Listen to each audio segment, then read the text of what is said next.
So as I was saying, Andrea is the mother of his 3 children, and she had filed a restraining order in 2005. And then she divorced him a year later, which was in 2006. She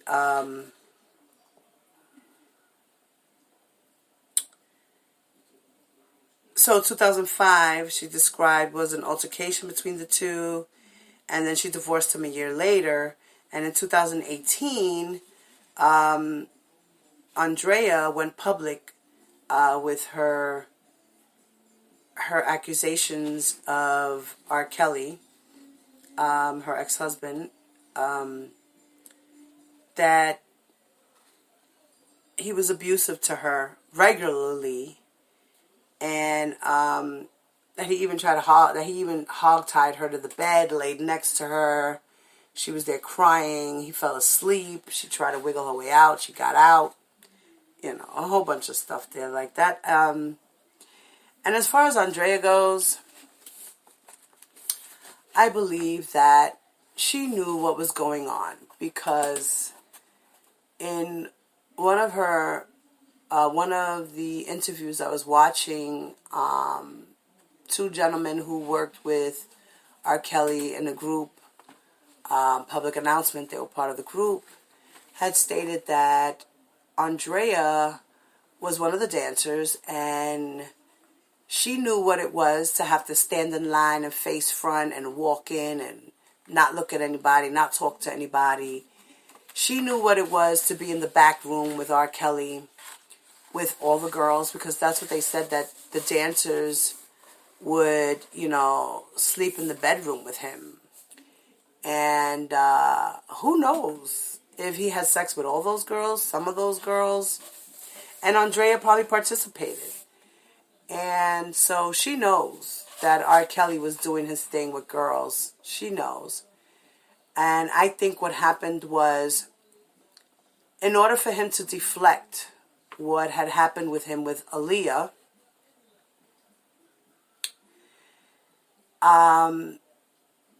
he decided to marry Andrea, and being that Andrea was 19 or 20, I believe, when she met him, she was already a consenting adult, so there was nothing wrong with that relationship. He married her, they had kids, then another year or 2 later they had another one, and then they had another one. And throughout that time, like I said, I believe she knew everything that was going on. She just she decided to deal with it because of the fact that he's R. Kelly. And yes, she was probably in love like all the other girls. He wiggled his way into their hearts and charmed their socks off, and that's how they fell in love. And they figured, I don't want to betray him. I love him. He does this for me. He does that for me, And all it is all materialistic stuff. Like, really, in all honesty, it's just material things he gave to them. A little bit of attention, good sex. That's about it. And like I said, Andrea was in the back room, and he probably picked her out of all the girls because she probably performed the best in the bedroom. She probably did everything he wanted. So he figured, she gonna be my wife. I'm gonna make her my wife, and I'm gonna have some kids so that people stop saying that I'm a monster and that I'm having sex with underage girls. But I'm gonna still keep my underage girls in the closets, and I'm gonna keep my wife far away from those girls so she could think I'm faithful, So I'm pretty sure he flipped on her. He flopped, he flipped. He was like, one minute he was this guy, and the next minute he was the other guy. And she fell in love with that other guy and thought that guy was the one that was always around. But then she saw every now and again the monster that he would be, because she was probably flipping out like, yo, where you at? Why you got this bitch in my house? Why is this one in my house? Why is this that? And why are you here? And why are you not there? And I'm pretty sure she gave him, a piece of her mind so often. So, In 2018, R. Kelly was accused of purposely infecting a former sex partner, girlfriend, quote unquote, right, with a sexually transmitted disease, which we all know that's Faith Rogers, and she came out with the claims that she has herpes and that he gave it to her. Now, there's also something else online that Joycelyn Savage was talking to, I forgot who the woman was, but it was a woman in her circle that she would talk to. And she explained to the woman that she tried to talk to Kells to ask him about the disease and this, that, and the third. And he didn't want to hear it. He didn't want to hear it. That's like the book that I was reading, Confessions of Daddy's Little Freak.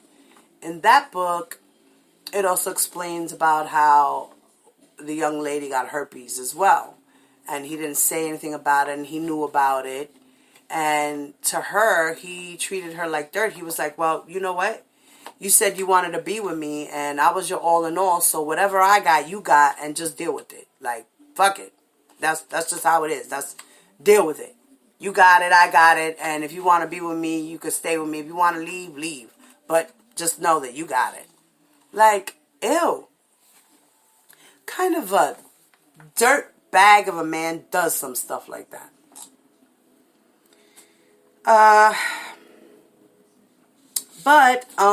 So Faith is suing him, and he has not been charged, of course, and he's denied the allegation as well.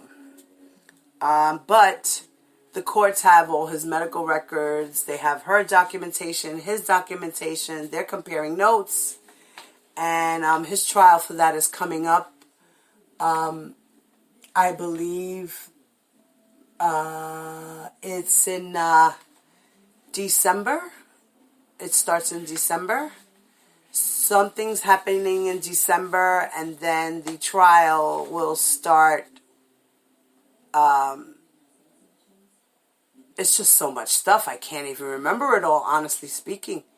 Like, he's got another court date sometime in this month of November. I think it's like November. I believe it's this week, maybe Tuesday or Thursday, or I believe it's one of those days there. Unless they changed it again because, the holiday is coming and stuff. So, who knows? We'll find out.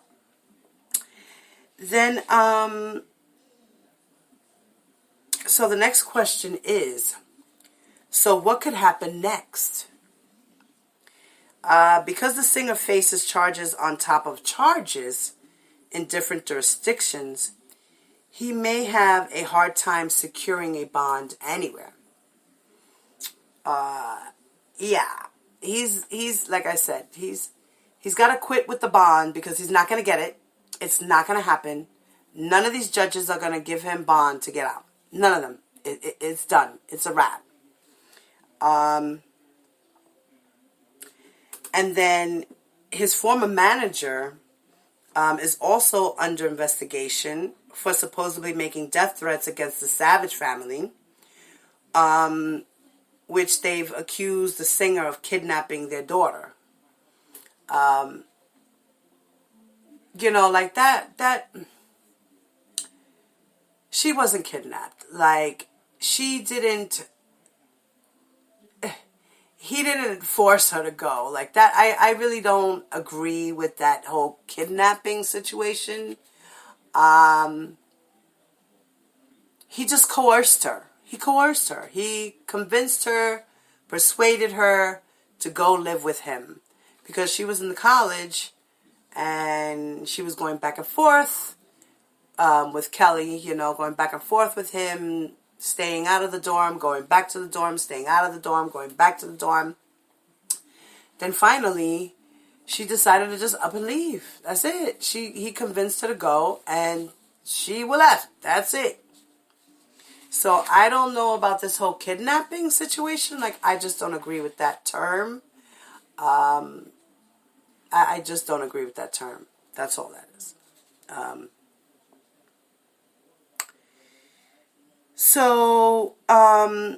The manager, R. Kelly's manager, Mr. Mason, is in court right now. He's out on bond, but he's in court with the Savage family. He's on trial himself for making threats to the family because the family, the Savages, were trying to make a meeting with Mr. Mason to R. Kelly so that they can have a meeting and meet up with their daughter and see her because they hadn't seen her in XY amount of years, and they wanted to know what was going on with their daughter. And, you know, I saw the BBC documentary interview there where the Savages had Mr. Mason on the phone, and he was on the phone, and Papa Savage was like... Papa Savage was... he was talking to Mr. Mason and asking Mr. Mason if he can set this up, blah, blah, blah. So, Mr. Mason was like, well, I'm trying to do the best I can, but I can only do but so much. And, I'm happy to oblige to try to help you, but don't be mad at me because I'm not the one,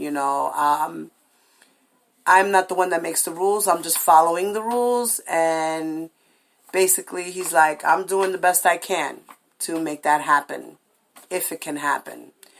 But you have to remember that the reason why is because if you go see your daughter, you're going to annoy her with asking questions about R. Kelly, and you cannot be asking her questions about her relationship with R. Kelly. What kind of shit is that? Like, what? I would have been like, oh, heck, no. I'm going over there. Like, what's his name? Mr. Johnson, the baby powder guy. His, R. Kelly's ex, crisis manager said, I would have took a truck and went right through the Trump Towers and got my daughter. Because for somebody to say something like that to me? Nah, man. Nah. So, yeah, that's pretty heavy. They're going through a lot over there. I feel like the Clarys and the Savages are praying very hard, and I pray for you guys as well, that this is over soon. This is all over for you soon. And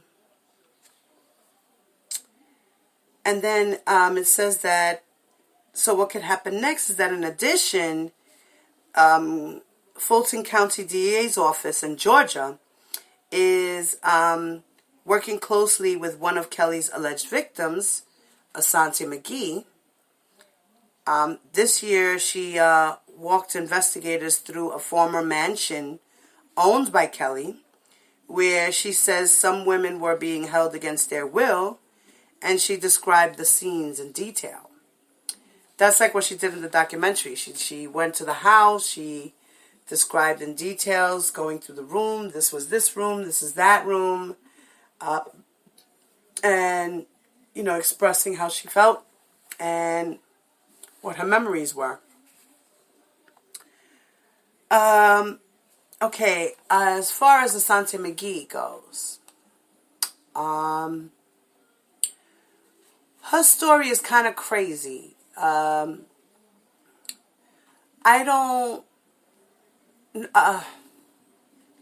not going to say that I don't believe her story per se. I believe that she did go through what she went through with him in that short period of time. But I think that she was placed as a mole. I think she was placed as a mole. And I think she was placed by the Savages. I think the Savages somehow met up with her some way, somehow. I'm not even sure. I can't even make the connection. But